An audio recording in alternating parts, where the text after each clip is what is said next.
பார்க்கவே ரொம்ப கஷ்டமாக இருக்குங்க. மத்திய பிரதேசத்தில் சுற்றுலாக்கு போன இடத்துல படகு சவாரிக்கு போயிருக்காங்க. கடலுக்குள்ளே போனதுக்கப்புறம் எதிர்பாராத விதமாக புயல் காற்று அடிச்சிருக்கு. அந்த காற்று அடித்ததில் போன போட்டு கவிழ்ந்து நிறைய பேர் உயிருக்கு போராடிட்டு இருக்காங்க.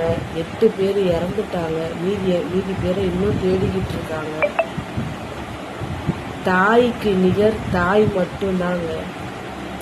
அந்த இடத்துல நம்ம யாரையும் வச்சு பார்க்க முடியாது. அந்த இடத்த யாராலையும் ஃபுல்ஃபில்லும் பண்ண முடியாது. ஒரு தாய் தன்னுடைய 4 வயது மகனை தண்ணியில் போட்டு கவிழ்ந்ததுக்கு அப்புறம் அந்த குழந்தைய டைட்டாக கட்டி பிடிச்சி ஒரு லைஃப் ஜாக்கெட் போட்டிருக்காங்க. குழந்தைய சேர்த்து பிடிச்சி தான் போட்டிருக்காங்க. தண்ணியில் விழுந்து தன் குழந்தை நம்மளை விட்டுட்டு போகக்கூடாது அப்படின்றதுனால இறுக்கமாக கட்டி பிடிச்சிட்டு இருக்காங்க.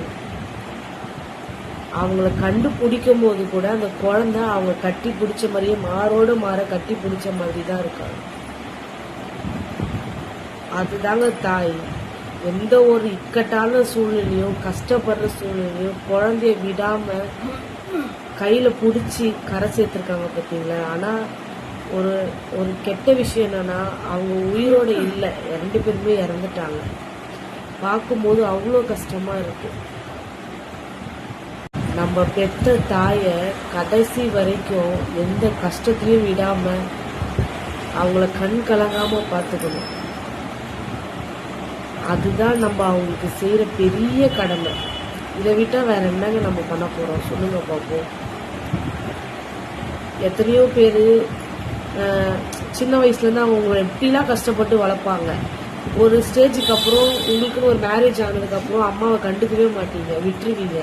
அவங்கள பாதுகாக்கிறதுக்கு ஆள் இல்லாமல் அவங்க ரோட்லேயும் அந்த இடத்துல இந்த இடத்துலலாம் கஷ்டப்படுவாங்க. தயவு செஞ்சு அந்த மாதிரிலாம் யாரும் பண்ணாதீங்க. அவங்க இல்லைன்னா நீங்கள் இந்த இடத்துல வந்து நின்றுக்க மாட்டீங்க. இன்னைக்கு ஒரு தாய் இறக்குற டைம்லேயும் எந்த ஒரு சூழ்நிலையும் அந்த குழந்தைய கட்டி பிடிச்ச மாதிரியே உயிர் போயிருக்கு. அவன் நினச்சிருந்தா அந்த கடலுக்குள்ளேயே விட்டுருக்கலாம். அதுதான் தாய். பார்க்கவே ரொம்ப கஷ்டமா இருந்துச்சு எனக்கு.